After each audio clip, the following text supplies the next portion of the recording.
Good afternoon, ladies and gentlemen, and welcome to the inaugural edition of the AAU Researchers Forum. Thank you all very much for joining us today from across the continent and beyond. And as we begin, we would be delighted if you could briefly introduce yourselves in the chat box. You can kindly drop your name and where you're joining us from in the chats. It's always nice to see where everyone is connecting from. This is the Researchers Forum, a platform that is dedicated to bringing researchers together for a shared goal, essentially to network, to share ideas, exchange best practices, build capacities, and ensure that our work as researchers contributes meaningfully to Africa's development. My name is Lydia Nyame, and I'm your moderator for the Researchers Forum platform. This platform is jointly led by the Association of African Universities, Afrobarometer, and Taylor and Francis Group. And today's inaugural session is the beginning of what we intend to be a sustained and growing platform, one that places African scholarship where it belongs, right at the center of the continent's development communication. And this would be a 2-hour session featuring presentation from 2 leading scholars. And we will also have the opportunity to engage with our representatives from Afrobarometer and Taylor and Francis Group. We look forward to a very rich and engaging session at this forum. And now delivering the opening remarks for this inaugural edition of the Researchers Forum is the Secretary General of the Association of African Universities, Professor Olushola Oyewole. He leads at a continental vision for advancing higher education, research, innovation across Africa. He's a distinguished professor of food, science, and technology, and his career spans over 3 decades of academic excellence, institutional leadership, and high-level policy engagement in African and global higher education systems. Please help me welcome Professor Olushola Oyewole Bandele as he delivers the opening remarks. Thank you. Prof, you have the floor. Researchers, ladies and gentlemen, now more than ever, Africa is thinking more vigorously, more creatively, and with increasing urgency. Across our universities and research institutions, researchers, scholars are producing works of exceptional quality, works that speak directly to our development priorities, our governance challenges, and our collective future. The question has never been whether African researchers are good enough. The question has been whether they are being heard, whether they are shaping policy and development priorities. Over the years, funding constraints, publishing barriers, and the distance between discovery and policy have kept vital research within academic spaces. Knowledge that could inform legislation, strengthen institutions, and drive innovation remains underutilized, not for lack of merit, but for lack of visibility, access, and translation into action. The Researchers Forum has been established in response to this challenge. It advances the visibility, accessibility, and practical relevance of African research, while fostering collaboration and knowledge exchange across institutions and disciplines. At the same time, it strengthens researchers' capacity through support in publishing, methodology, ethics, and impact, and ensuring that research moves beyond discovery to shape policy, practice, and development outcomes. It is a pleasure to note that this forward-looking initiative is being implemented through a strategic partnership between the Association of African Universities, Afrobarometer, and Taylor and Francis Group. Afrobarometer brings critical depth in data and policy relevance, grounding the work of this forum in lived realities of African societies. Complementing this, Taylor and Francis expands pathways for publishing, visibility, and global engagement, positioning African research more prominently within the international knowledge landscape. Distinguished guests, this forum is part of a broader vision, a vision in which African research consistently informs decision-making, where our universities serve as engines of innovation and transformation, and where knowledge is translated into solutions that improve lives across the African continent. Now, let me also speak directly to the researchers. Your work matters. The rigor you bring to your questions, the time you invest in your findings, and the communities that trust you with their stories all carry weight. This forum is your platform. Use it to share your work with clarity and confidence. Use it to build partnerships that amplify your reach. And above all, ensure that your research contributes to tangible, lasting impact. Africa's future will be shaped by knowledge, but only by knowledge that is hard, trusted, and applied. Today, we take a decisive step towards making that possible. Welcome to the Researchers Forum. Let us ensure that African research does not remain within walls, but reaches the spaces where it can shape decisions, transform societies, and drive the continent forward. Thank you very much, Professor Olushola Bandele, for these powerful opening remarks. Indeed, the Researchers Forum platform is a platform for researchers, and researchers must use it diligently. And now we move on to our very first presentation. Our speaker is an associate professor in molecular genetics in the Department of Animal Production, Agribusiness and Economics at the School of Agriculture and Fisheries Science, University of Namibia. Her academic career spans over 26 years across the University of Namibia and Lincoln University. She holds a BSc honors in molecular biology and a PhD in molecular genetics and wool science.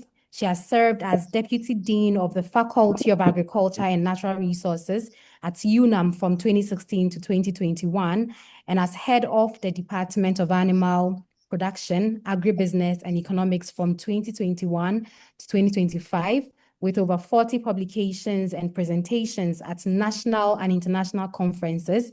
Her research focuses on improving livelihood productivity through marker-assisted, selected, and advancement of indigenous knowledge system. She'll be presenting today on genomics and adaptive traits of locally adapted cattle breeds, the case of Africana and Bosmara cattle in Namibia.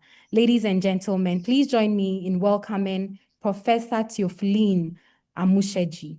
Prof, you have the floor. Thank you very much, and over to you.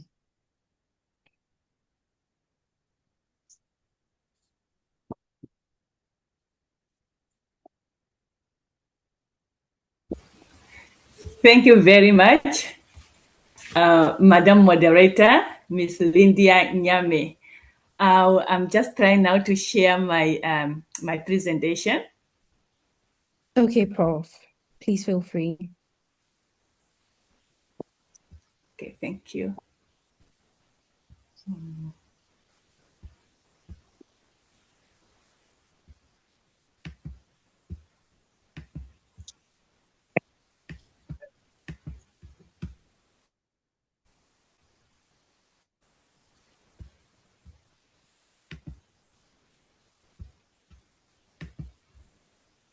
Is it showing? Prof, we can't see your screen yet. Are you sharing? It's not showing. Okay, let me.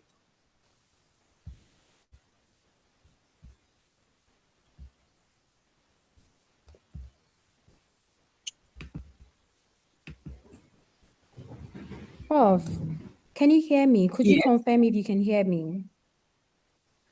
I can hear you. Okay, We great. can hear you clearly. Your screen is not showing. visible at the moment. Are you sharing? Yeah, we can hear you. Yes, we can hear you. We You can can go ahead. hear, but share your screen. Yes. We can hear you. Hello, Prof. Can you hear us? Yes, I can hear you. It's just that this laptop is I'm able to have. Let me try to see if I can help you share. Okay, did you manage? Okay, thank you very much. Ladies and gentlemen, perhaps once we try to sort out Prof's presentation, we can take this opportunity to listen to a brief video of the history of the Association of African Universities, the institution that is essentially spearheading this initiative. Thank you very much. Hello, Prof. Can you confirm if my screen is visible? Can you see it? Yes, I can see you now, now. Prof. Now visible. Great.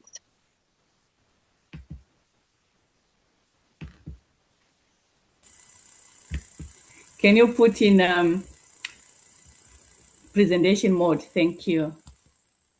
Yeah. Thank you very much. Thank you. We can see it now.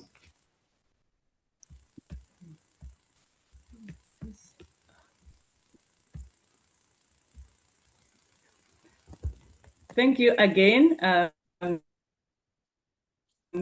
Ms. Lydia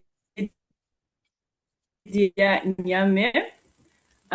First of this wonderful platform, the Association of African Universities, AAU, distinguished researchers and guests, a very good morning to each and every one of you, or good afternoon rather, appreciation to the opportunity that was given to me to share my insights about the research that I do. I am grateful. My name is Theopoline Omagano Amushenje, and the title of my talk today is Genomics and Adaptive Traits of Indigenous and Locally Adopted Cattle Breeds in Namibia. I also would like to acknowledge my co-researcher, Ms. Lavinia Haikukutu, who was my MSc student I supervised, and she's the one who did most of the lab work and went into the field for most of the results that I will be. So my research interests, I'm interested into marker system selection in order to improve livestock productivity and the traits of economics that we are interested in, mainly tick and disease resistance, heat tolerance, as well as milk yield and milk tenderness. So the traits that are highlighted in red, we have done some work on that. In the future, we also want to look at drought tolerance, as well as fertility, adaptability, and longevity.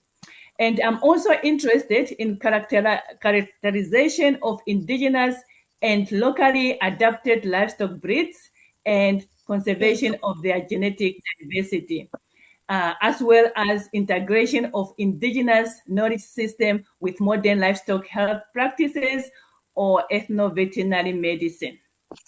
Yeah, so that is just a picture of us. We had a project funded by NCRST, and we traveled to Zambezi and interviewed some indigenous knowledge holders about the type of the plants, medicinal plants they use to treat livestock diseases. Next one. So then from there, we went into the field and collected the plant material for identification purposes. And yeah, so that one also is just a paper I presented. Yeah, no, here I just wanted to say that, and also phytochemical analysis later. So a paper I presented at the ASDEX conference last year in Cape Town about ethnobotanical survey of indigenous knowledge on medicinal plants that are used to treat cattle diseases in Simbinda constituencies in the Zambezi region, Namibia. And also acknowledge Elena Andreas, the co-author. Yes, next slide, please. So my presentation outline, I will start with the introduction, giving the background information. I will then get into the problem statement and objectives, and then I'll give methodology, as well as key findings and discussion at the same time, and then I'll give conclusions and recommendations. Yes, as an introduction, much of Namibia's land is only suitable for livestock production. Why is it that? It's because Namibia has a dry and harsh climatic condition, and this is characterized by high temperatures and prolonged dry periods, as well as diseases and also pests which attack our animals. So we do have indigenous cattle breeds that include Guni, and we also have those which, depending on who is defining whether or they are indigenous or locally adapted. So some people refer to this as locally adapted breeds, that is Africana, as well as Bosmara. So they are adapted to this, to our harsh climatic conditions. Next slide. So the indigenous and locally adapted breeds, they require minimal management, and also they can survive on low quality feed. So we don't have much rain, so the feed might not be as nutritious, but they can still survive on that. And exotic breeds, on the other hand, yes, they have high productivity, but they have low adaptation. So one needs a balance in productivity as well as resilience. Yes, so in Namibia, we have two central livestock farming systems. The first one, we have communal farming system, and this is more subsistence farming. It's small scale farming, and the type of breeds the farmers use, they are indigenous breeds, and it's more of an extensive grazing. So the animals are allowed to roam around, like they can even get to the roads, as you can see in the photo there. And here we have low productivity. However, there are merits. Why? Because of the genetic variability in productive and disease resistance traits. So so these indigenous breeds which are used, they are adaptable to the harsh environment and also tick tolerance. And in Namibia, the communal farming system is mainly in the north of the veterinary cordon fence, or VCF. Next slide. Yes, and we also have commercial farming system. This is mainly farming for business purposes and for profit, so to speak. And the breeds have improved genetics, and there is rangeland grazing. In other words, the grazing area is actually fenced off, so there is control, and therefore there is high productivity. And this is mainly south of the VCF. Next slide. Now, I would like to get into key divisions of livestock operation.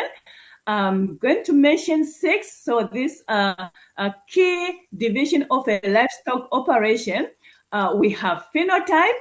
The outward appearance of an animal is important, as well as record keeping. Data is also equally important, as well as the management practices, and the genetics of the animals is important. Nutrition is also important, as well as health and disease management. What I like to liken this, to an ancient city.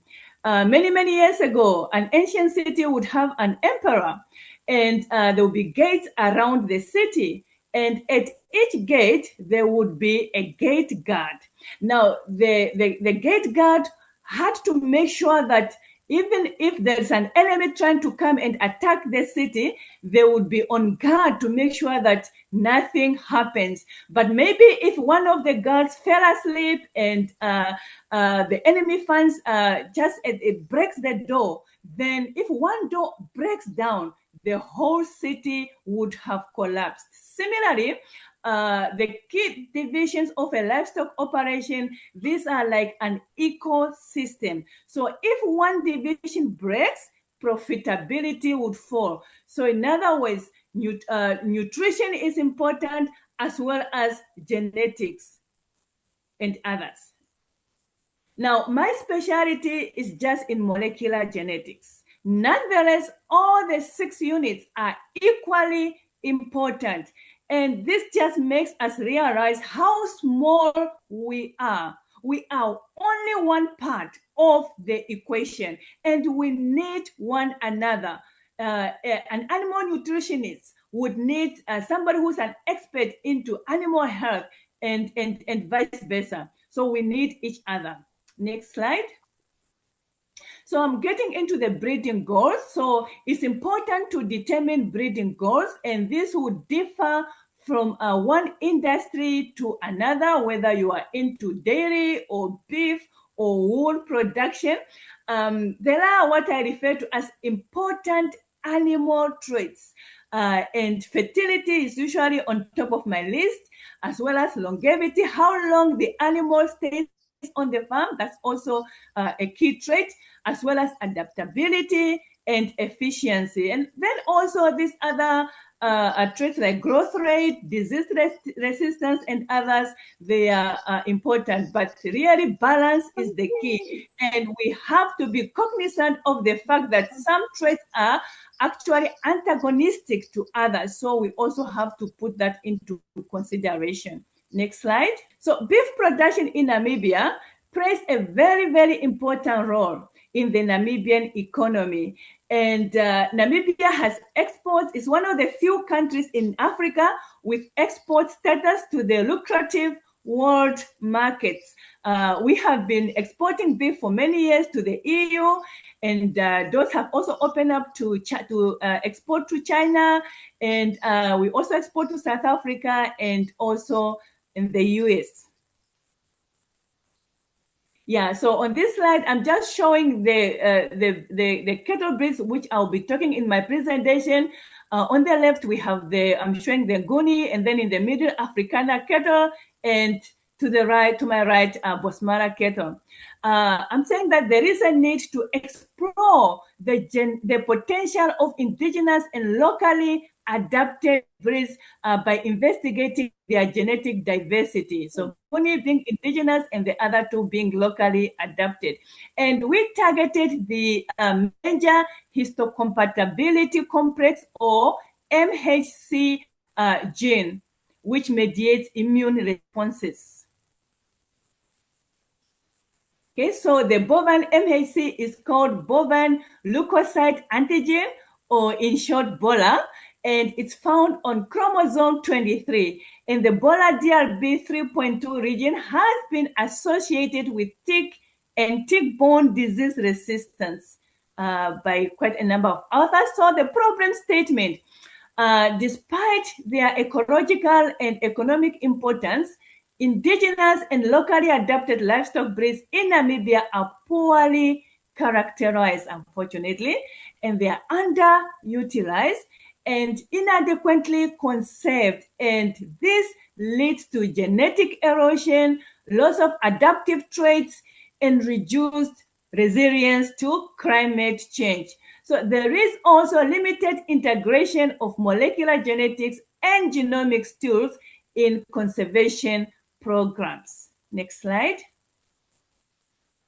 The objectives were to assess the genetic variability of the BOLA DRB3 in Afrikaner and Bonsmara cattle breeds, as well as Nguni in Namibia, using microsatellite markers, as well as to compare seasonal variation of tick burden on the beef cattle, Bosmara, Afrikaner, and Nguni from sampled regions. So the methodology, we had a total of 254 cattle, and we did tick count. We performed tick count, and under the tail seasonally. So this was in winter and also summer over a period of 1 year using the tick score. And this tick score was adapted from Herring 2014. So the tick score, okay, I cannot show on the screen, but yeah, the 0 is representing clean, or it's clean, and 5 it means that there is very low tick resistance, but with 0 that means the resistance is quite high. Next slide. So the sampling site, it was from 3 regions. Commerce was a joint-up experimental farm, and Karatal Bosmala stand farm, as well as Sati region, that was at the University of Namibia, Ogongo farm. Somebody's maybe talking. Can hear noise from Ebenezer. If you can just mute yourself, thank you. And also Zambezi region from please Miss mute. Ebenezer, can you mute yourself? Yes, thank you very much. Yes. And Prof, Sachinga, sorry to cut in, just to say you have 7 more minutes to wrap up the presentation. Thank you. Okay. And next slide. So we collected blood samples. So I think we can go to the next slide as well. So the methodology is that we did DNA extraction and then PCR and then sequencing, and the PCR and sequencing was done at the University of Pretoria in the molecular laboratory. And next slide. So genotyping, it was with 4 microsatellite markers, and then we did statistical analysis. Next slide. So the key findings and discussion, the degree of polymorphism was measured by heterozygosity, PIC and allelic richness as shown in table 1. So all the 4 microsatellite markers were found to be polymorphic in both cattle breeds or all cattle breeds, and within breed genetic variation was observed. With expected heterozygosity, it ranged from 0.637 for Bosmala to 0.28 for Nguni, as we can see in the in table 1. Next slide. So also we calculated private alleles and their frequencies across all breeds. So a total of 6 distinct private alleles were found, 2 in Africana and 4 in Nguni cattle, and no private alleles were found in Bosmala population. Next slide, please. Okay, so also NACE measures of genetic distance indicated a close relationship between Bosmala and Nguni cattle, with a distance of 0.071 and the highest divergence of 0.322 between the Bosmala and Africana cattle, as we can see in table 3 there. Next slide. And table 4 is showing the inbreeding estimates per breed and locus. So the Bosmala health showed negative FIS averaging minus 0.057. And to us, this suggested excessive of heterozygotes in the population. And there was a clear deficit of heterozygotes, which was observed in the Africana cattle. And this was evidenced by the positive inbreeding estimates values of 0.247. And this suggested high levels of inbreeding within the Africana cattle breed. Next slide. So this is just really showing some of the species of the ticks which were collected in the Umsati, Comas, and Zambezi region. Next slide. So the mean number of ticks in summer and winter were counted, and the 3 breeds had on average observable tick numbers less than or equal to 10 under their tail in winter, and on average observable tick numbers equal to or equal to 30 or more during summer. And this suggested summers are conducive for tick proliferation and survival, given that there is abundance of grass for ticks to quest on in summer than in winter. Next slide. In conclusion, the study revealed that all 3 breeds exhibited high levels of genetic diversity. The Nguni cattle exhibited the highest mean number of alleles, and this suggested that this breed is more genetically diverse than the Africana and Bosmala cattle. And 3 private alleles were found in Nguni cattle, and signifying the uniqueness of this breed amongst other breeds. Next slide. Recommendations. So because there was high genetic diversity in the three breeds, this suggests that there is a great need for their conservation as they hold the potential for production in harsh and fluctuating Namibian environments.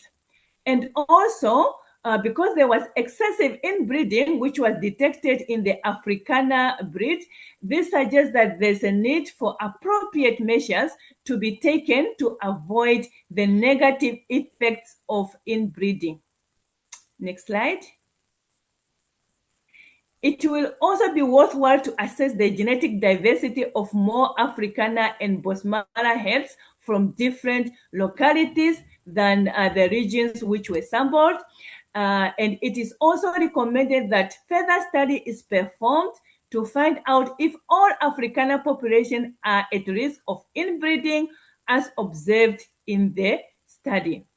And also, indiscriminate crossbreeding should be avoided at all costs to preserve the genetic diversity and to prevent the irreversible effects which can put these breeds at risk of extinction, because we need this genetic diversity in these breeds. So a more detailed investigation using SNP markers may provide more definite results.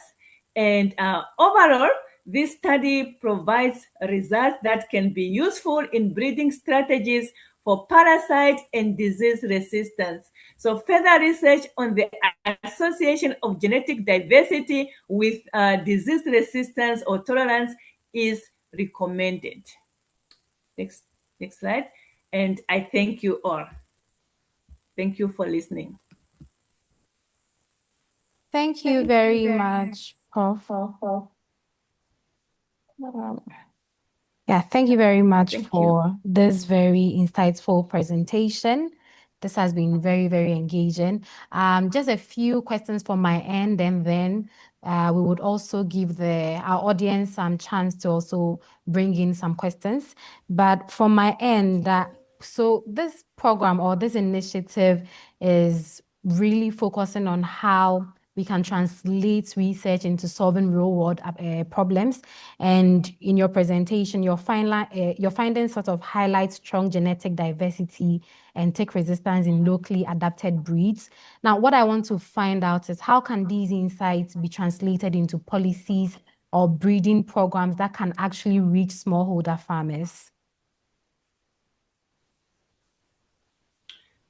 Yes, thank you very much, Rindia, for a very good question.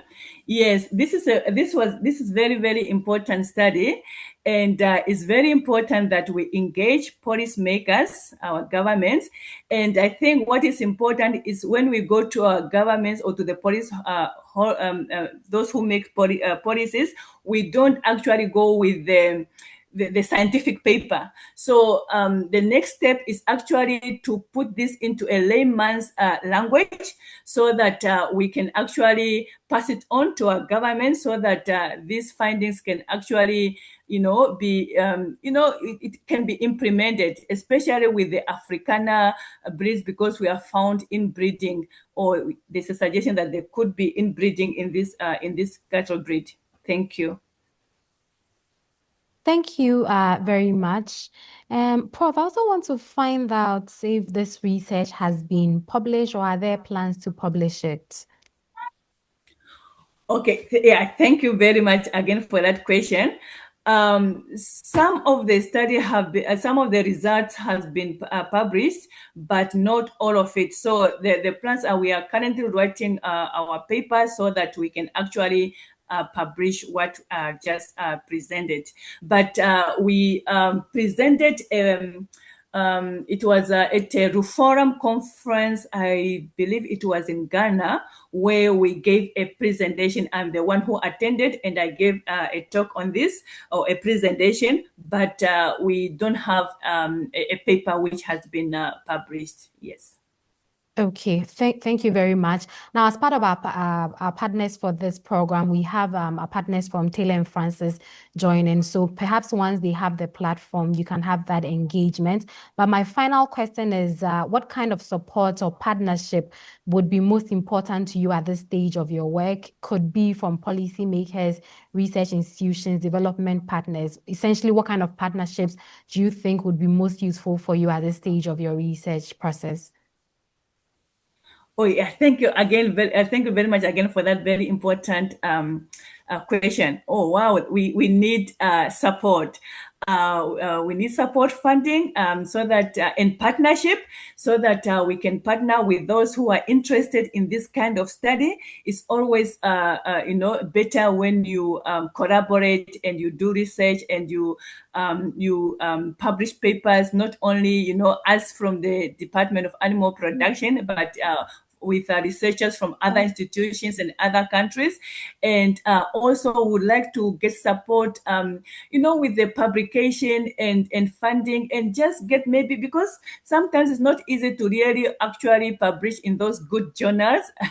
Yeah, so I say that I think the partners for this AAU research forum platform actually can help us with that. So we really appreciate their support so that we can publish the result which we received from this research we did a couple of years ago.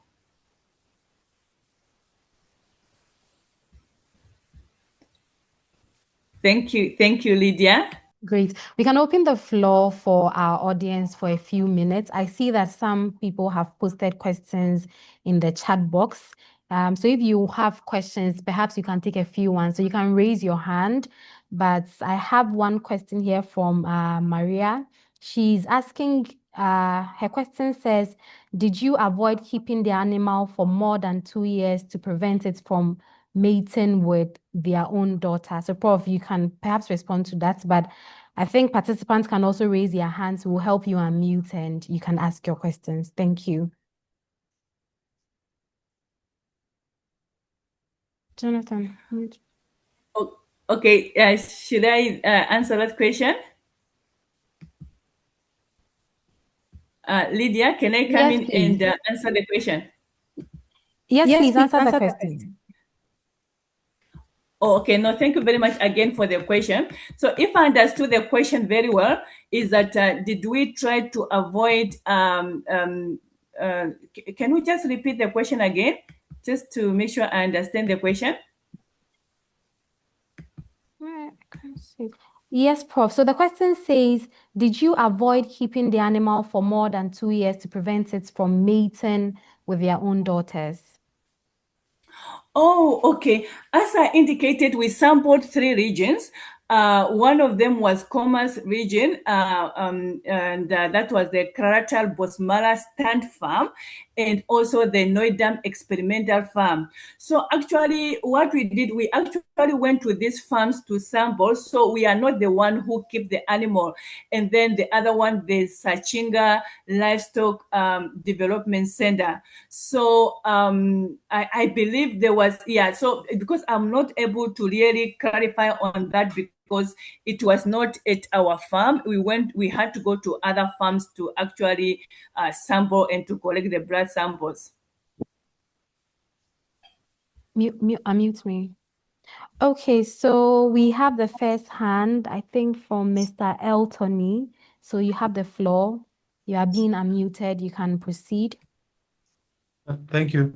I wanted to say thank you very much for the presentation. My simple comment is if it's possible to broaden the study to beyond Namibia. This can be done through you receiving samples from outside of Namibia, if that's possible, or just collaborating with institutions and institutes that are able to do similar work. That would really give us a better perspective in that area in terms of genetic diversity of animals across different regions in Africa. Thank you. Okay. Yes, no, thank you very much for that suggestion. I take that as a suggestion other than a question. In fact, I should have mentioned, just because of time, but I should have mentioned that this was actually a bilateral kind of collaboration, not only between University of Namibia and University of Pretoria. That's why, as I also said in the methodology, that the MSc student traveled to University of Pretoria, and she did the PCR and sequencing in that laboratory, in a molecular laboratory at the University of Pretoria. So collaboration, that's what we want to do. So we have not actually presented part of the result from the study which was done in South Africa, because we were doing a bilateral study, and we were funded by NCRST. I believe with more funding, we should be able to collaborate and partner with other researchers, not only in Namibia and South Africa, but also from other parts of Africa or other parts of the world, so that we can even do a bigger, better study. So yeah, that is very possible. Thank you very much. Very much, Prof. Mr. Ebenezer, you can please take the floor. Kindly come in with your question. Okay, so good afternoon. Yeah, Ebenezer is a good afternoon. Good afternoon. We can hear you. May go ahead, sir. Yeah. So what I'm saying is that this is whether it's a suggestion. You know, we normally say we have to recommendations and other things. We say let's bring policy makers on board, and I don't know that of Namibia. You see, policy maker, because of the the policy maker has an intervention looking at how the intervention has been implemented. How, for example, fertilizers were brought and distributed, and how many farmers receive it. So at the end of the day, this policy maker is not too much interested in locally or they do. I don't know whether it's an agenda looking at how the policy. The actual thing is that the policy maker is very difficult for this.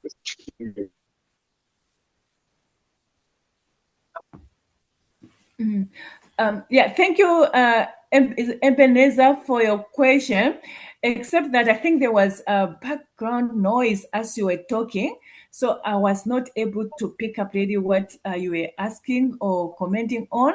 I don't know if Lydia, you got him, but unless maybe you can write in the chat your comment or question, and then we'll try to answer you.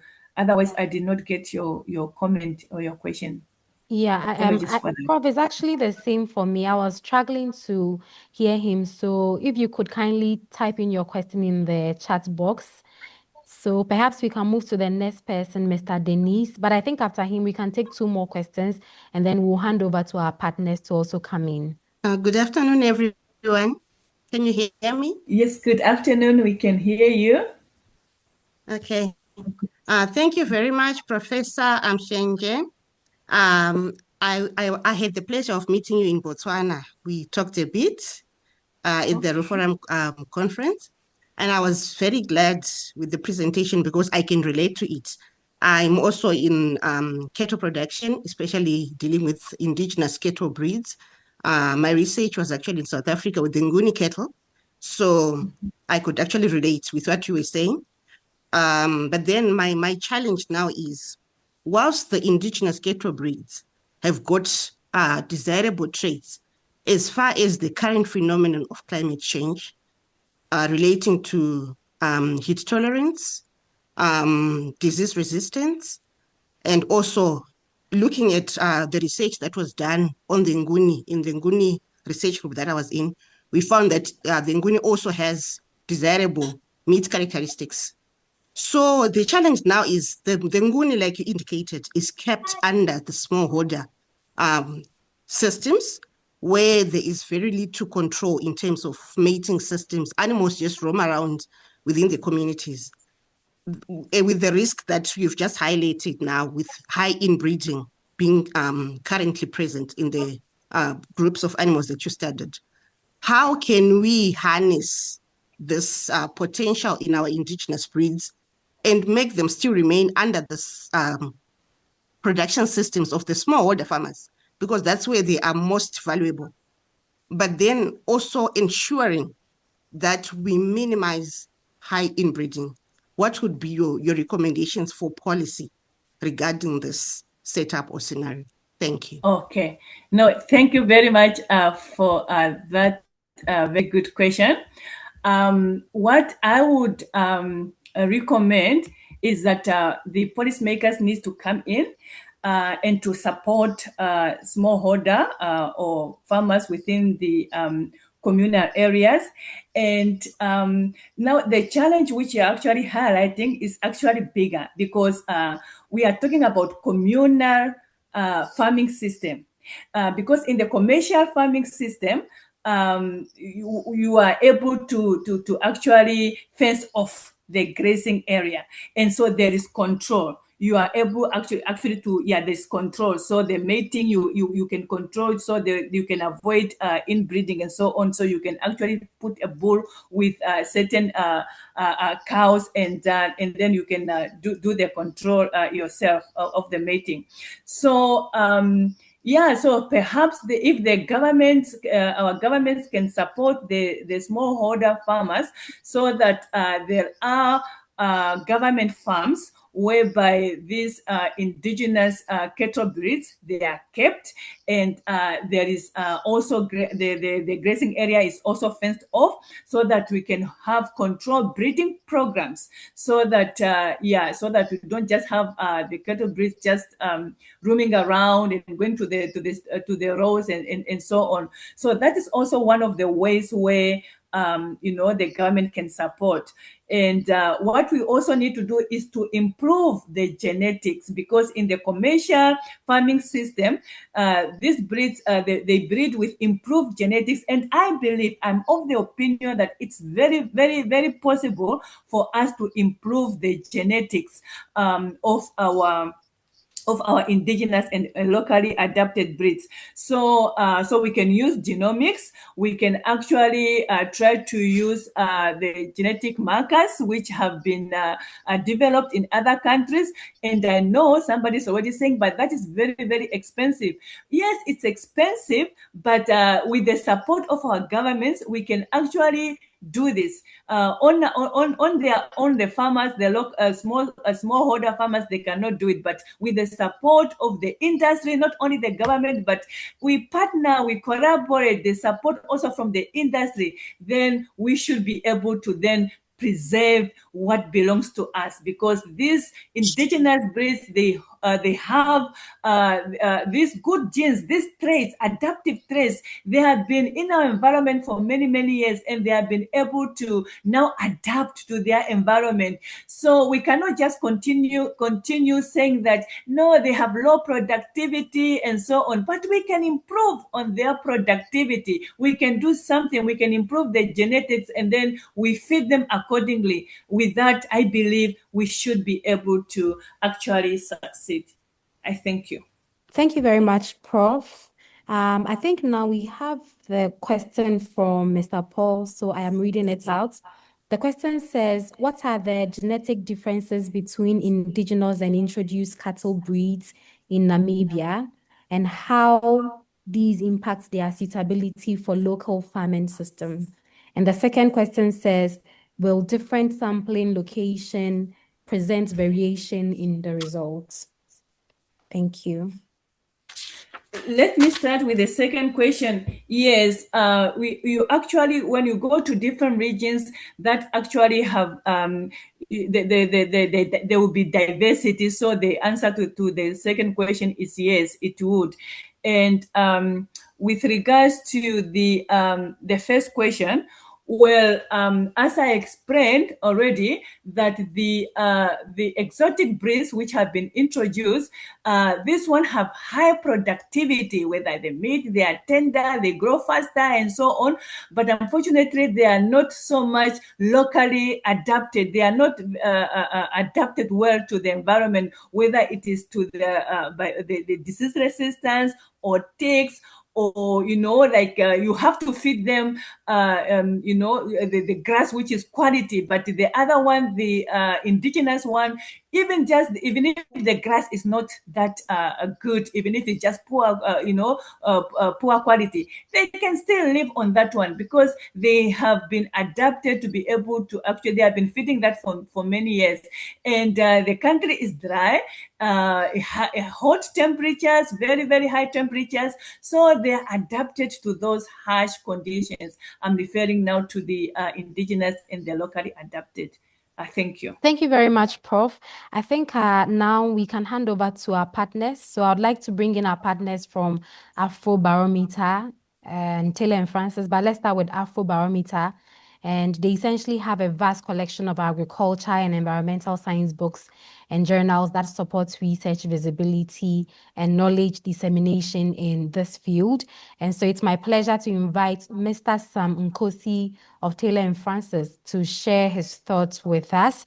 Mr. Nkosi is a marketing manager and in charge of research engagement and open science at Taylor and Francis. Mr. Sam, you have the floor, please. Thank you so much, Lydia. Good afternoon to the colleagues, seniors, and friends who are here today. We are so honored as Taylor and Francis to be part of the inaugural session initiative brought by AAU, and we are also happy to be part of this in a wider sense. So as Lydia has mentioned, my name is Sam Ngosi, and I'm a marketing manager at Taylor and Francis, specifically for researcher engagement. So I spend quite a lot of time in these sort of gatherings, and I find it very insightful. And there's a lot of things that I'll probably echo that Professor has said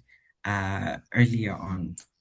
So to waste no further time, I just wanted to do a brief introduction of who Taylor and Francis is. We are one of the world's leading academic publishers with a rich history spanning for over 2 centuries now. Our mission, it is simple and yet profound, and it is to foster human progress through knowledge. And we aim to empower researchers, learners, and professionals by connecting them to trusted, high-quality content that advances research and enriches life.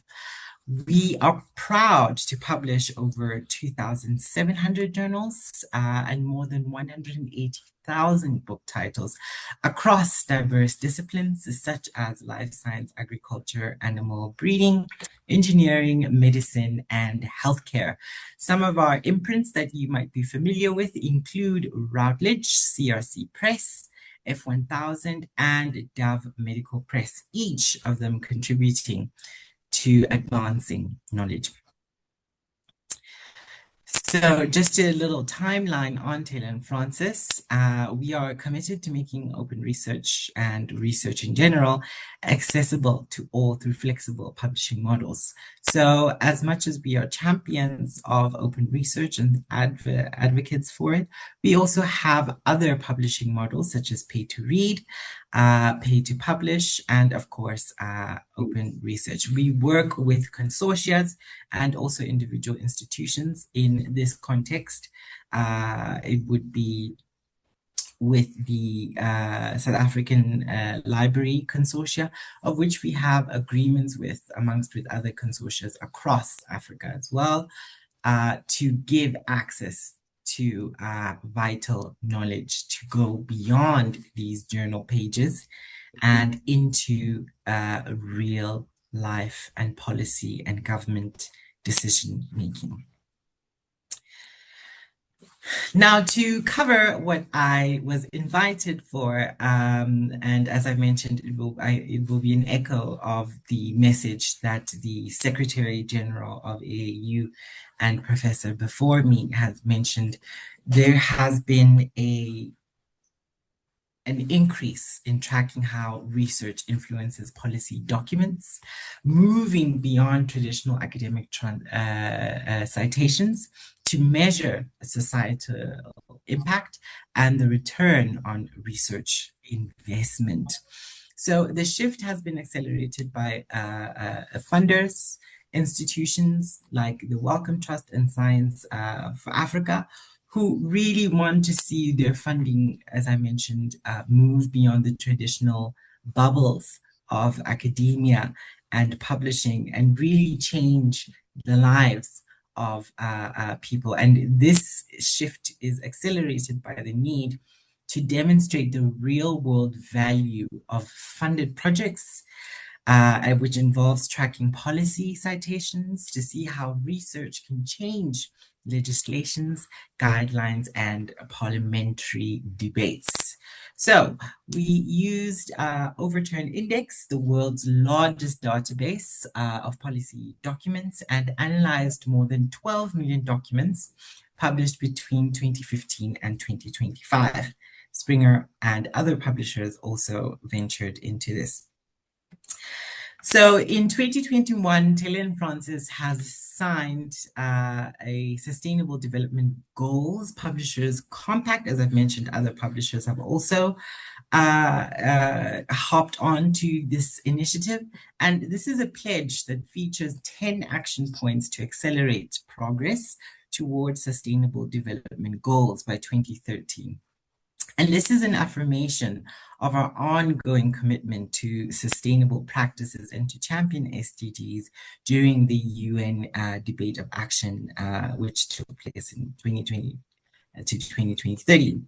In addition, we are also minimizing our carbon footprint because as much as we want to be the platform that influences policy, we also need to take action by decreasing travel, looking at supply chain, and committing to using renewable energy in places like our offices and the partners that we team up with. And this is steered by our parent company, Informa. So we believe that research is crucial for understanding the problems SDGs aim to solve in order to identify solutions and informing the decisions of policymakers for them to make effective change. We are proud to say that in 2025, we were able to identify 39,252 Taylor and Francis research papers which aligned to one or more of the UN SDGs. And since the goals were established in 2015, we've published 1,031,183 research papers aligned with SDGs.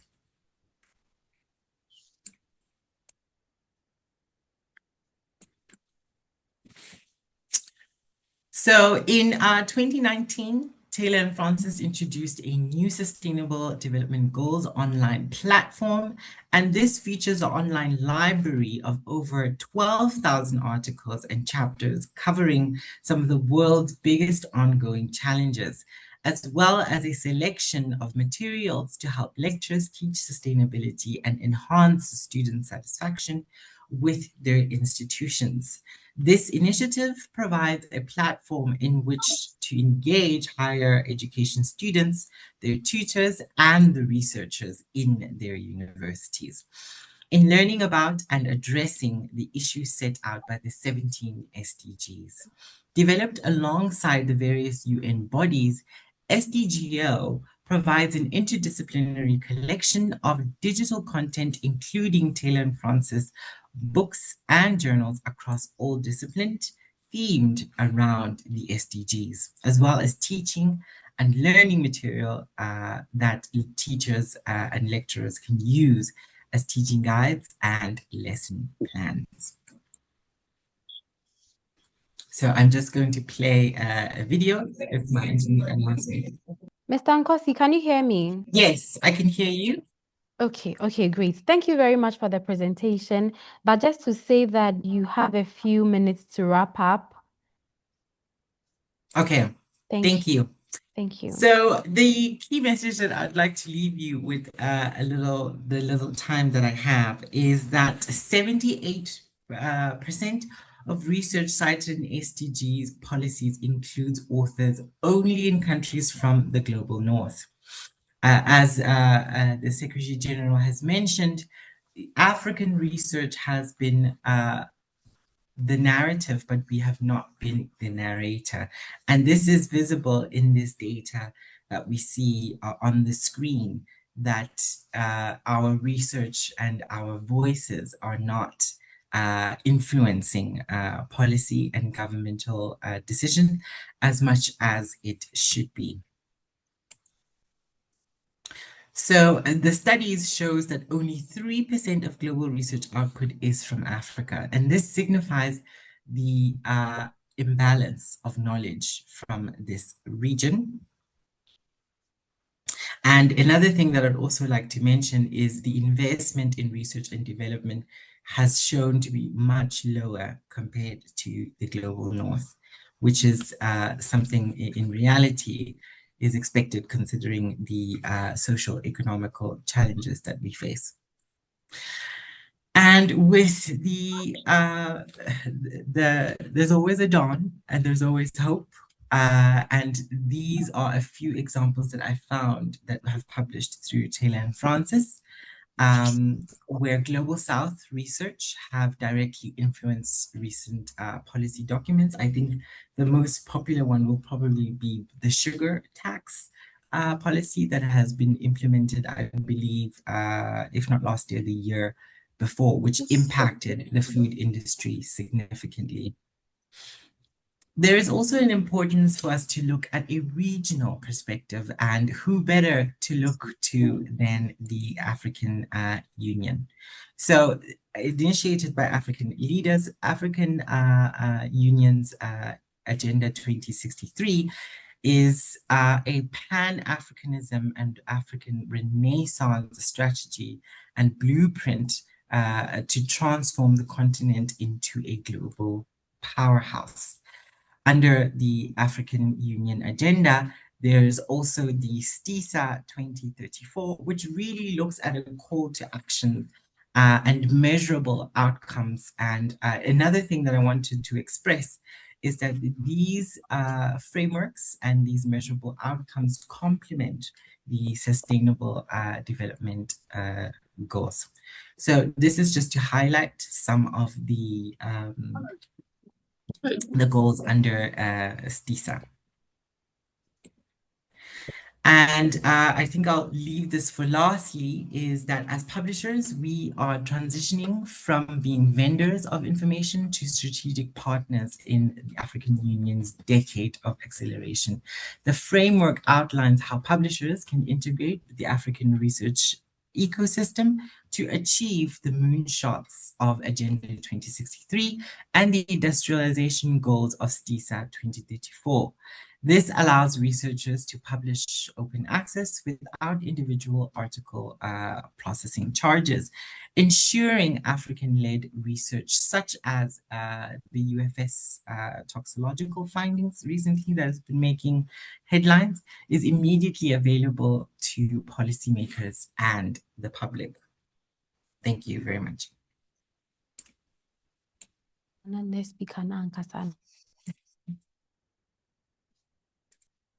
Thank you very much. Thank you very much for this very insightful presentation.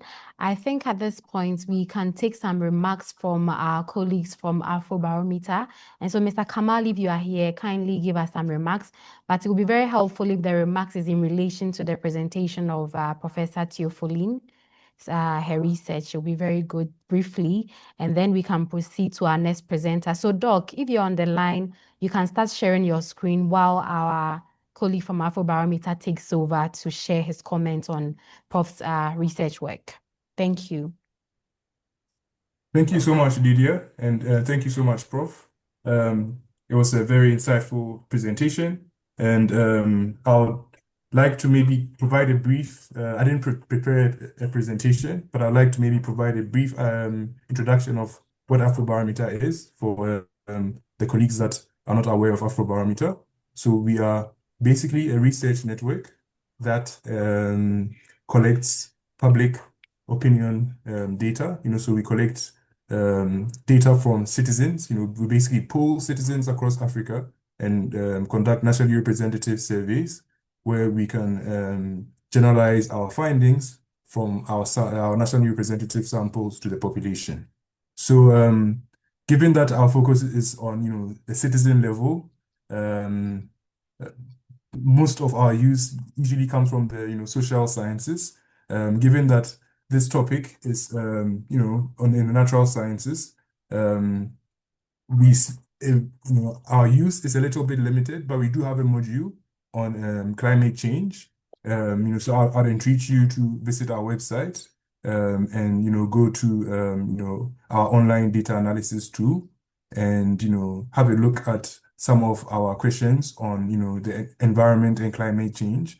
We do have a question on whether climate change has affected livestock, for example. We have questions on whether climate change has affected crop production, as well as other environment-related questions. So I think some of those questions you could use it to triangulate some of the findings that you found in your study.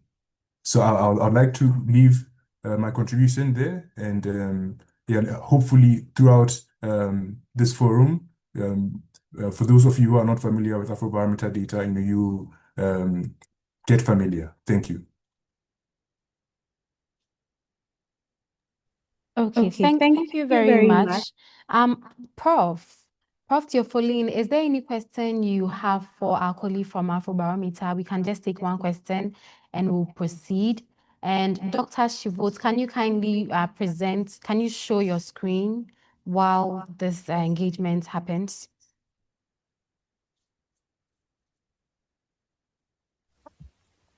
Yeah, thank you very much, Lydia, for the opportunity, and thank you very much to both presenters. And maybe the question I have for Afrobarometer, I just wanted to find out how do we then, how do we get that support? Because I know, okay, they are more into they are saying let the people have the say. So now for the researchers, scientific researchers, how can we then get the support from them? Or what kind of support can they give us? In other words, I hope my question is clear. Yes, please. Your question is very clear, Prof. So Okay. I think there are several ways. For example, if you are working on a topic which is relevant, of course, you can propose additional questionnaire items for the questionnaire committee, and we will consider either including your proposed questions in our general survey, or sometimes we do run special surveys where we could also highlight your question. So we our survey expertise is it's not from it's like we try to make it bottom up. So the national partners that we deal with, we also take them through rigorous training so that they can also conduct the kind of robust surveys that we conduct, and we've been known for the past 26 years. So I think so that's one route, and the other route is yes, we do lots of capacity building to explore our data sets and to analyze our data sets. So that's also another kind of support that we provide. But I would say maybe for your need, and also for maybe researchers' need, if some of the topics you're interested in is not yet in the questionnaire, you can definitely make a proposal to us, and then we'll consider including it in the questionnaire. However, I would like to caveat that including questions in the questionnaire is kind of it's very competitive. There's lots of interest. We started off as purely a political science kind of research, where the funders were interested in measuring support for democracy and demand for democracy. But over the years, we've expanded to other modules, and as I said earlier on, climate change is a hot topic now. So we included a climate change module. During COVID-19, we had a health and COVID-19 module as well, because it was the current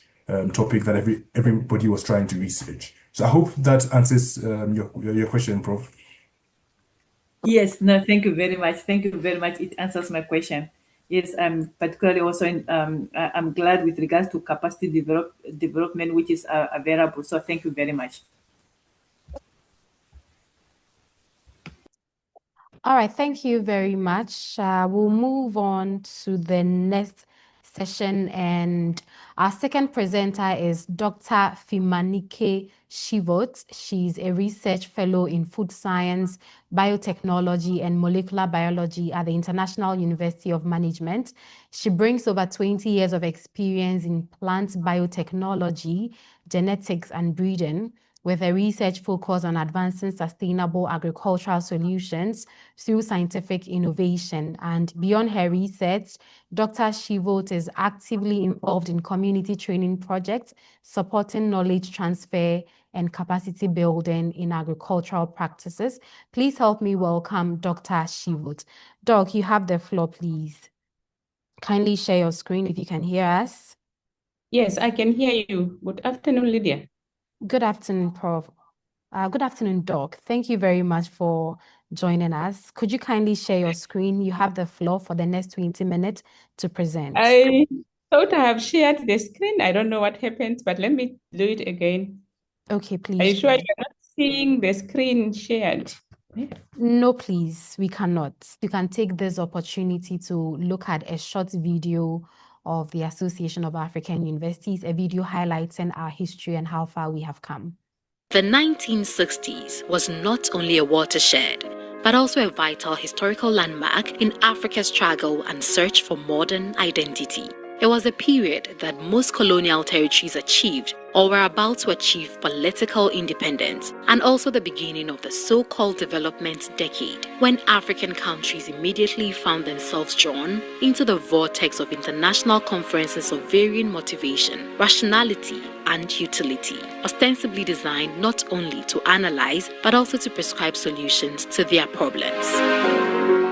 Education naturally received high priority, not only as a means by which centuries of ignorance was to be wiped out, but also the means to train and develop the skills and high-level manpower to replace the erstwhile colonial official, as well as start the new and expanded political, administrative, social, and economic institutions. In December 1960, the United Nations Economic Commission for Africa organized a conference in Khartoum, Sudan, in which, among other things, inter-African cooperation in the development of higher education was discussed. The ministers of education in newly independent African countries again met under the auspices of the UN Economic Commission for Africa in Addis Ababa in May 1961 to discuss the importance of education to economic development. During the meeting, a committee of 6 African states was asked to prepare a synthesis of educational goals, targets, and qualitative attainment during the next 25 years, decided by the African states. This became known as the 20-year Addis Ababa Plan. This meeting was followed in September 1962 by a meeting of a more specialized conference on the development of higher education in Africa, organized by the United Nations Educational, Scientific and Cultural Organization, UNESCO, in Tananarive, Madagascar. Heads of African institutions of higher studies taking part decided to follow this by a private meeting outside the main framework of the conference, which they did, and decided to meet at Khartoum in Sudan to consider the practical means of developing inter-university cooperation in Africa and the measures necessary for settling. Hello, Prof. We are sharing the screen now. Can you please confirm if you can see it? Yeah, yes. Lydia, can you hear me? Yes, I can hear you. We are putting it in presentation mode, so you have the floor now. All right, thank you so much. Thank you, Lydia, for the opportunity, and thank you everyone who is prepared to listen to this presentation. On today's topic, we're given to present on leveraging indigenous knowledge and innovation for sustainable livelihood in Africa. I will be nailing it down to the current project that we are doing, whereby we are documenting traditional ecological knowledge and promoting sustainable mushroom cultivation for communities that are living in Namibia. I'll be talking more about mushrooms, and if you hear a word mushroom, I'm referring to either medicinal mushroom, the Ganoderma, the one that appears on the first top, yeah.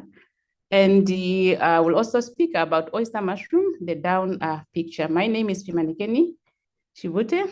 I'm a researcher, as she introduced me, on food science, biotechnology, and molecular biology, and I'm based in Swakopmund Research Training and Conference Center, working in the International University of Management. Thank you and welcome. Generally, Africa is located within a tropical and subtropical zones.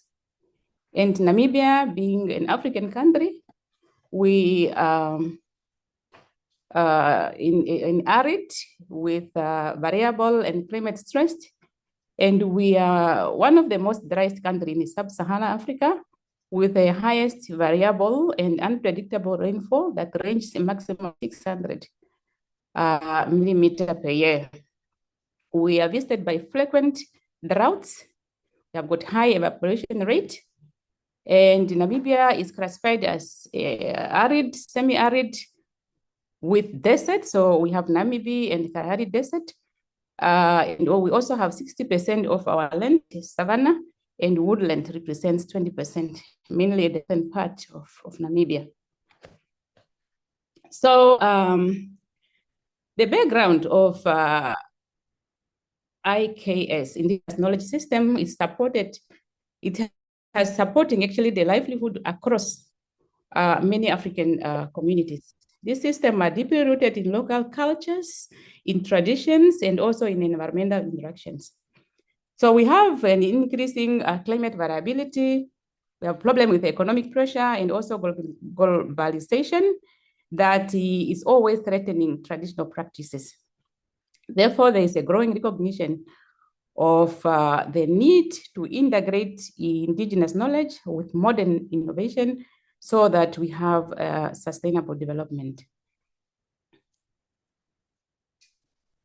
Now, with our background of the project that we are focusing in this year, we have a proposal that we feel the valuable indigenous knowledge of wild mushroom use remains underdocumented, despite the ongoing challenges of food insecurity and limited income opportunities in our country. So mushrooms are consumed during rain seasons because we don't have knowledge on how to add value, and also our communities are not educated on how to preserve mushrooms. So therefore, we then need to document traditional knowledge on mushroom identification and use. We need to establish community mushroom houses, and we should train community or local communities on mushroom cultivation techniques. No, we can hear you. Very good, okay. So I'm continuing with the problem statement. The problem that we have, indigenous knowledge is often undervalued, underutilized, and especially in our formal development framework. We have got loss of traditional knowledge due to modernization and generational shift, like urbanization, movement of our community to urban areas. We also have limited documentation and integration into our policy research, and the sustainable livelihood strategy remains ineffective for as long as our local knowledge is excluded. So we have a problem of our over-harvesting of wild mushrooms that is leading to environmental pressure, and you also have lack of technical capacity for sustainable mushroom cultivation. So we have missed opportunities for this rural economic development.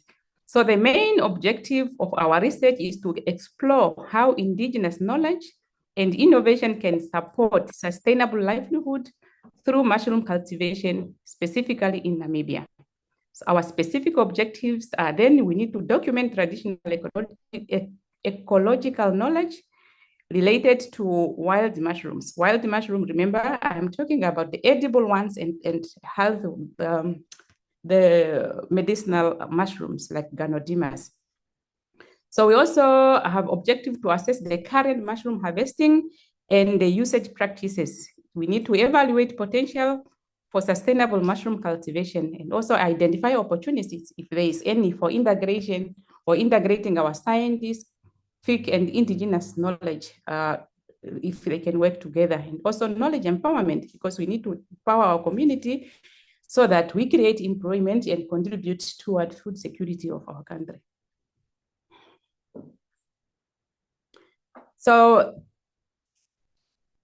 if this can be achieved in Namibia, that means it's achieved in Africa. Then we'll be able to address questions like, how does the indigenous knowledge contribute to sustainable livelihood?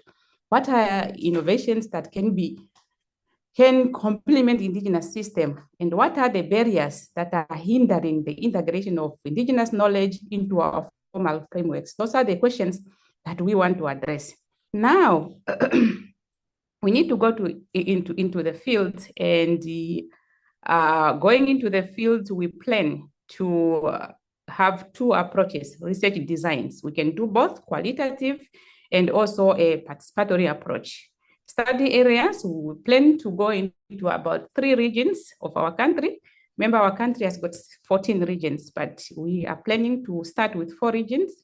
And then we will collect data using 2 methods, that's semi-structural interview, 3 methods actually, focused group discussion, field, and also field observations. And our target groups will be local community members. We will target the traditional knowledge holders, and we will also engage our small-scale farmers. We will analyze our data by 2 methods, thematic analysis, and also comparative analysis between now the TEK and also the scientific practices. Our key findings are that indigenous knowledge, of course, it plays critical roles in agriculture, health, and natural resources management. And we have local innovations that would enhance the resilience to climate change. We also have strong community-based knowledge transfer system that exists, but this system is declining because of those problems we have of urbanization and others, and over-harvesting. We also need then the integration with modern system to improve productivity and sustainability. Community, of course, might show strong interest in mushroom cultivation, but they are limited. They are limited to training. They are also limited to resources and also to markets, and that's where institutions need to come in. The implications are that recognition of indigenous knowledge can be strengthened or can strengthen sustainable development policies, and integration promote resilience, especially in climate vulnerable regions. There is a need for institutional support and knowledge preservation, and that's how we are approaching it. We are an institution that is willing to go to the community to document this knowledge and inform our policymaker. So we also need to have ethical consideration, protection of intellectual property, and community rights. So traditional ecological knowledge is valuable for biodiversity conservation and sustainable use. Therefore, integration of TEK and scientific knowledge can improve cultural techniques. We know it can also enhance productivity. That is, if we use indigenous knowledge together with our improved technologies. Then we can also, of course, have diversification of product, and we can also improve nutrients or nutritional levels of our community. And by doing that, we are empowering our rural communities. And of course, policy and institutional support are very, very critical. Our recommendations comes before conclusions, because we feel we need to develop policies that recognize and protect indigenous knowledge. We also need to encourage collaborations between researchers, local community, and also local institutions, plus our government. We need to invest in documenting and preservation of indigenous practices. We also need to promote innovation that complement rather than the one that replace our traditional system. We also need to strengthen education system to include indigenous knowledge and also support our small-scale mushroom enterprises specifically. And finally, we must encourage our youth participation, especially when it comes to indigenous knowledge systems. In conclusion, indigenous knowledge remains vital in Africa in general. And its integration to or with innovation offers pathway to resilience and also sustainability of a country, Namibia, and also as Africans. So inclusive context-specific approach are essential for long-term impact, right? Integrating traditional and scientific knowledge will enhance sustainability, and in the long term, this success will depend definitely on community involvement, because community need to actively engage and they must be involved fully so that this goal can be reached. And also capacity building, plus policy support. So our government also need to have a hand so that everything comes together and the goal can be achieved. Thank you so much. Thank you very much, Dr. Shivota. Thank you for this highly relevant research. Just a few questions from my end. So your research essentially highlights the loss and underutilization of indigenous knowledge, particularly in relation to mushroom use. But in practical terms, how does your work address this gap in a way that can directly improve livelihoods for the communities that you are working with? Yes, this is a very good question. And Namibia as a country, we are at a starting point. Of course, we know mushrooms. We know mushrooms that are edible, and we have mushrooms that are for medicinal purposes. These mushrooms have already been, they are harvesting during rainy season, and the other ones for medicinal, they are harvesting if there is a need. But at the moment, we do not have a system of if it's now edible ones, they only consume it during rain season. And if it's now the medicinal one, they consume it just by their knowledge, but this knowledge is not documented. So what we are saying now is we are going into the community, collect the information, document it, and after the documentation, train people, because they are using it, train them on how to keep, how to maintain it, and also tell them the importance of this product so that they don't overharvest. We are talking of sustainability. So as an institution, we felt it's good for us to go to the community, engage them, teach them, build them houses where they can produce, and then we meet our government halfway. Great, thank you very much. And in your presentation, you also mentioned limited access to training, resources, and market. Now, what specific type of supports would be most critical to you at this stage of your work, particularly as it relates to community level adoption? Yes, we have those limits. And the example, the limit to the market. When I was interviewing or talking to some people around, I got to know that mushrooms are in the market, but most mushrooms that we have in our markets are not Namibians. So we are importing mushrooms into our country just because of what? We are lacking technology on how to cultivate. So access to the market, because the market is taken over by foreigners.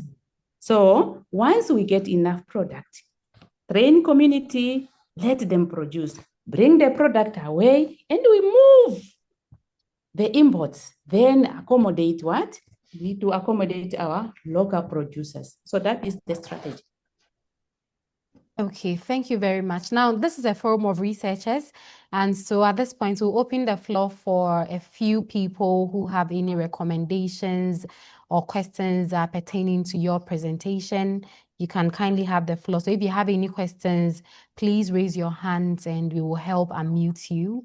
And in the meantime, our partners if you could kindly also be on standby, we'll give you a brief or some short time for you to address a few questions and also share insights with Dr. Shivot. So if there are any questions from our participants, kindly feel free to come in with your questions.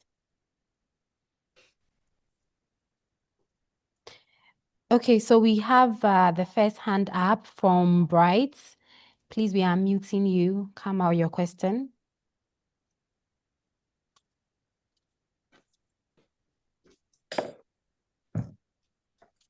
Okay, thank you very much. Good afternoon, everyone. It's a nice presentation. Very cool. My question goes this way. Mushroom production in Namibia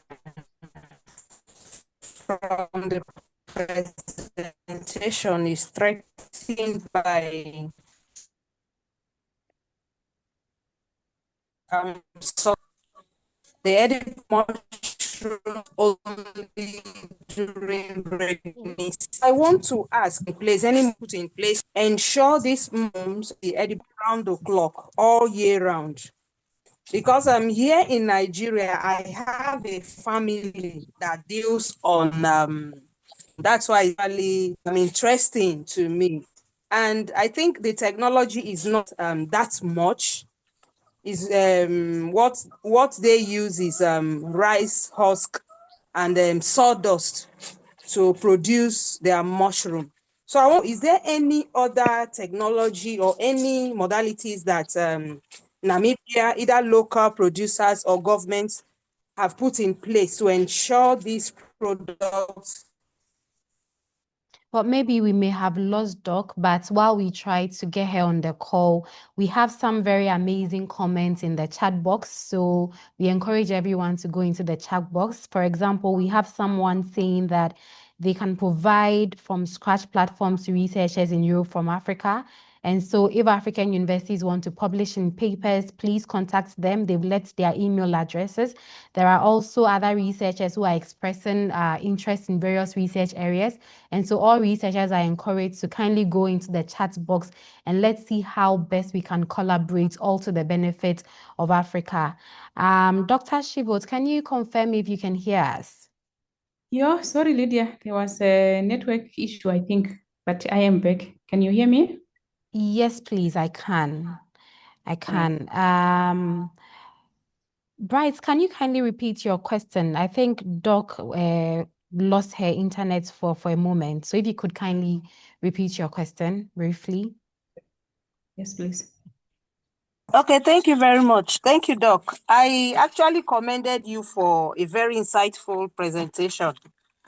So my question is that since mushroom, according to your presentation, is only available during raining seasons, that is the edible mushrooms, is there any way your either local farmers or your government can make these products available all year round? Is there any technology that can make the production of this mushroom to be available so that even in dry seasons, people can consume edible mushroom? So that's my question. It's a very good question. And in there is nothing there. And that's the gap that we want to fill. That is the gap that we want to address because there is no body.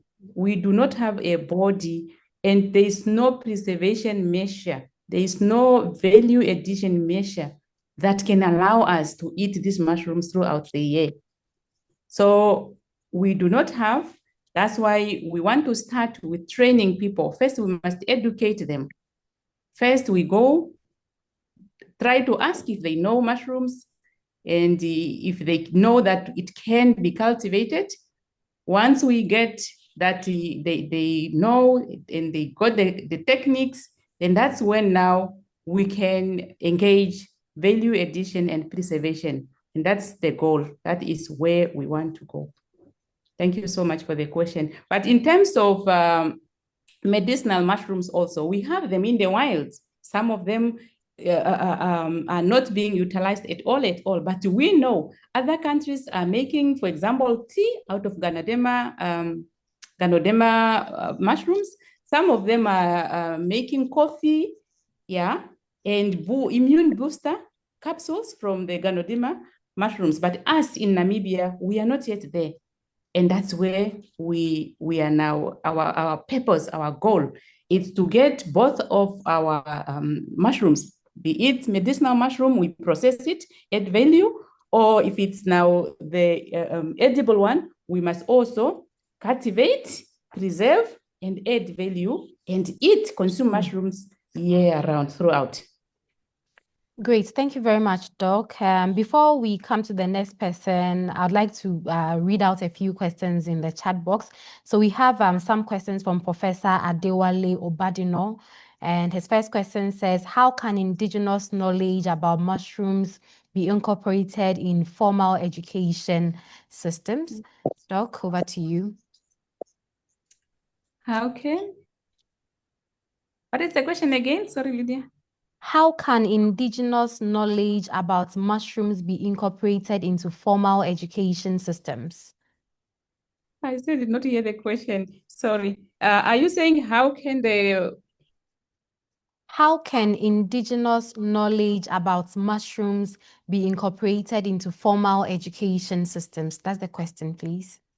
It looks like Doc is having some internet challenges. Doc, can you confirm if you can hear us? I can hear you, yes. Okay, It's so I'm just reading out the question again. Yeah, repeat the question, sorry. Great. How can indigenous knowledge about mushrooms be incorporated into formal education systems? That's a good one. How can our indigenous knowledge be incorporated, especially on mushrooms? Yeah. That's a very good one. I'm not sure about, because I know I am sometimes giving lecture on field crop production, and I also do horticulture. You know, even now, if you ask in Namibia, if you ask a child, a primary school child, to identify if mushroom is a plant, belongs to animals, or it's fungi, that child might actually choose plant because they think eating mushroom as a side dish, they think it's plant, but yet it's fungi. So there's a need. I will not be able to tell how can, but like we are saying, we need to inform our policy. The government needs to be involved. Yeah, the government needs to be involved, institutions like us on board, and then the community, so that we inform our government correctly, and policy and the curriculums can be changed, and so forth and so forth. So that is the approach. Great. Thank you very much. We can take the next question from Dr. Amas. We are helping to unmute you, so kindly feel free to come up with your question. Well, good afternoon. Good afternoon. Can you all hear me? Yes, we can hear you. Oh, perfect. Well, yes, I also enjoyed listening to Dr. Shibuto's presentation, research. This is an area also that is of interest to me. For me, I've always been actually concerned that even after independence, we as Africans, we have not really dramatically transformed our education systems. For me, I think the mainstreaming, because I'm actually picking up from the question that was posed earlier. For me, I feel that this thing has to start right from primary school. I remember at one time here in Namibia, we had a Ministry of Education, and then there was also an addition of culture and arts and culture. And I've always wondered, where is the culture part of this? Because yes, we can talk about arts and we can see everything, but the cultural element has always been missing. And for me, I would even challenge all African universities, post-colonial, to start establishing even departments of indigenous knowledge at their universities. Because that's the only way you can mainstream, that's the only way you can actually start really recognizing this type of knowledge, because it's all out there. And because if we don't have structures and systems, and the whole ecosystem has to be established. I remember when I was still attending primary school, we used to have, I think it used to be called environmental education, where we were actually taught how to do things related to indigenous knowledge. And it was almost always seen as some kind of a by the way type of extracurriculum type of activity. And that's how we put down our own things, So instead of mainstreaming it, it's always treated as some kind of an orphan, in the education system. So for me, to answer the question, maybe that was posed to Dr. Shibute, is that we must start right from primary until university. And at university levels, we must establish departments where we can not only involve so-called academics who are formally educated, but even the traditional knowledge holders from the communities. They can be invited in classrooms and teach, and then the documentation can start from there. And that generational now knowledge can be transmitted formally, because most of the time this knowledge is in somebody's head. And like the late Professor Ali Mazrui said, in Africa, when an old person dies, it's like the whole library is burned, down. So for me, it's more of a comment in terms of contribution, partly answering the question that was posed: how do we mainstream this type of knowledge? And I know at UNAM we had a project that was actually done by quite a number of my colleagues who also looked at the healing indigenous knowledge systems. But I think we need to actually start putting up structures so that we train people who are actually expert in this area, and then we create a critical mass of knowledge holders in this area, both formal and informal. So for me, it's more of a contribution and a challenge to all African countries and governments, even including private sector, to bring this knowledge into the mainstream so that we are able to really integrate and, of course, blend, as it was also proposed there. So for me, that's all I actually wanted to contribute, and I hope it makes sense. Thank you. Very much, and challenge accepted. Thank you very much.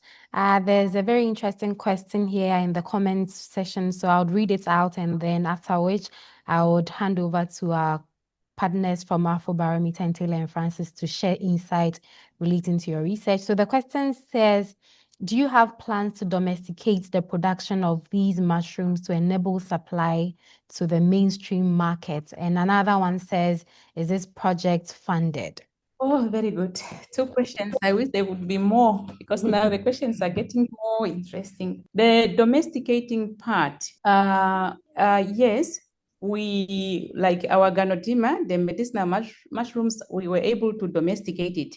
Yeah, we were able to collect mushrooms from the wilds and come up with a spore, culture, spawn, and then we got substrate to grow them. That's, of course, the wood chips, and they successfully grew.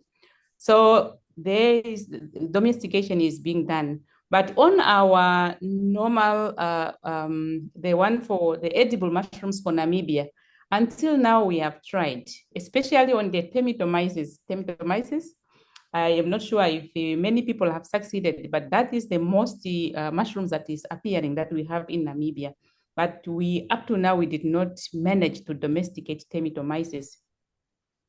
Yeah, but we have others that grows, especially deep in the deep northern part of Namibia. Those ones we know we can domesticate it, but we did not go deep to collect samples and domesticate as such. But yeah, the possibilities are there. The oyster mushrooms that we are domesticating, that we are actually cultivating in our labs, and those ones that we intend to train the communities on, the strains are from South Africa and some other countries. We do not have our own oyster mushroom in Namibia. So domestication of edible mushrooms, not that much here in Namibia. But I am hopefully with this presentation, maybe someone will come up and also give us the ideas, or maybe send us strains that are similar to what we have in Namibia, so that we can go further with our research and domestication. Great, thank you very much. Thank you. Yes, the second question is on funding. Doc, Yes. can you please speak up? I'm struggling to hear you. Oh, okay. Is my volume fine? Okay. But can you hear me now? I can. Very good. On the second question, you ask if the project is funded. This project is not funded yet. We have submitted proposals. We are still waiting to hear, but the project is not funded. And us here, we are just a research institution. We are it's a wing of International University of Management, a new center that has been opened at the coastal area, and it's Swakopmund Research, Training, and Conference Center. So we are just starting, and our main focus of this year is to have this project ongoing or going. So we really ask if there is anyone, who want to collaborate with us into this with this research. We'll appreciate, and also if there is anybody who would connect us to fundings or want to fund the project, our hands are open, and surely we want to take out this project to the community. We are not funded. Thank you so much. Great. Thank you very much, Doc. And so this time we'll start with you, Kamal. If you could kindly share some insights on Doc's research work, especially as it relates to engaging with data sets that can help strengthen evidence-based analysis. Kamal, over to you. Yes, thank you so much, Lydia. So Prof, wonderful presentation. So I think I'll echo what I said earlier to the first presenter, that we have a environment and climate change module that might be good for you to access, to use that data to triangulate your findings. And you also, I think another thing that struck me from your presentation was you mentioned market, access to the market.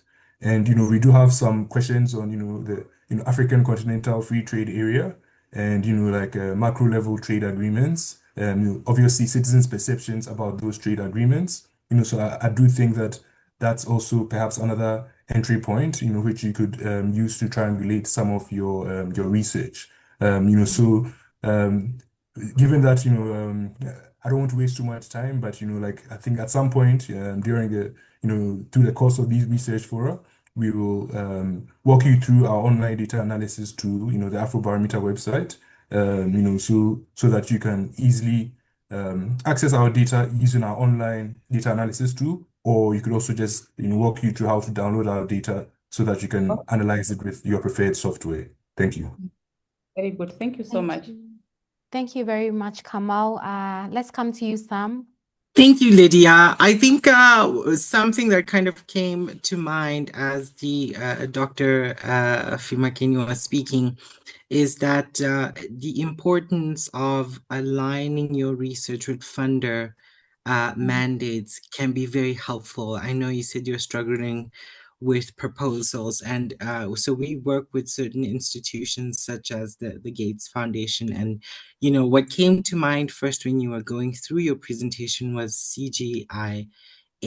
They work quite a lot on food security, and they are quite invested in real world impact and the economic empowerment that such research can do. And I think another thing is the importance of international collaboration as well, looking at how other regions are, either commercializing or cultivating. And in South Africa as well, there is the Agricultural Research Council, ARC, and they do quite a lot of work similar to what you are doing. So I know that you are making the strides to collaborate and seek, partnerships to beyond your institution. But I think that you're in the right directions. I know that sometimes it takes a little bit of time. And also just, letting your fingers do the walking on, the internet. Like, for example, on the Taylor and Francis page, we have quite a lot of agricultural and environmental sciences journals So looking at other people who are doing similar research as well could open collaboration opportunities. So that's what I would add. All right, thank you very much, Sam. Doc, so we are just about to wrap up with your session. We've been asking you quite a number of questions. And so at this point, I'm giving you the opportunity to ask our partners any questions if you have any, perhaps one or two, and then we can wrap up this edition of the forum. Internet is again acting, but can you hear me, Lydia? Doc, please come again. Yeah. Can you hear me? Yes, please, I can. Good. No, my not necessarily the comment, but the engagement to this platform, it was very good, and it's actually a good thing. And I am here to say, if there is anyone who, like we have mentioned, the project is not funded, yeah, and I'm sure the right people to connect with are in here. So my words are that you are welcome on board, so you can join us, especially now that we are hearing South Africa has got a body that's dealing with mushroom cultivation. I am happy to hear that, and I am inviting anyone who would really want to be a helping hand or to collaborate in terms of data and publication and also funding. So we are open for you. Thank you so much. Great. Thank you very much, Doc. We are wrapping up today's session, but before we close, we would like to capture this moment together. And so if we could all kindly turn on our cameras for a quick group photograph. Let us all please turn on our cameras for a quick group photograph. This is the inaugural edition of the Researchers Forum, and it will be very good to have a photograph. So let us all kindly turn on our pictures. Thank you very much. Thank you all very much for your participation today. And a special thank you to our Secretary General of the Association of African Universities, Professor Olushola, for this inspiring opening remarks. And also a thank you to our partners, Afrobarometer and Taylor and Francis, for your commitment to this platform. And we also really appreciate our two presenters, Professor Theophilene and Professor Shibot, Dr. Shibot, for sharing your work with us with such clarity and depth. And to all of our participants, thank you all very much for joining us from across the continent. And the Researchers Forum is a bi-monthly event held on the second and fourth Friday of every month. Our next session will take place on Friday, 24th of April, 2026. And so if you're a researcher interested in presenting or participating, please reach out to us via this email address, lnyame@aau.org. I'll post it in the comment section, and we'll be very glad to have you on the forum.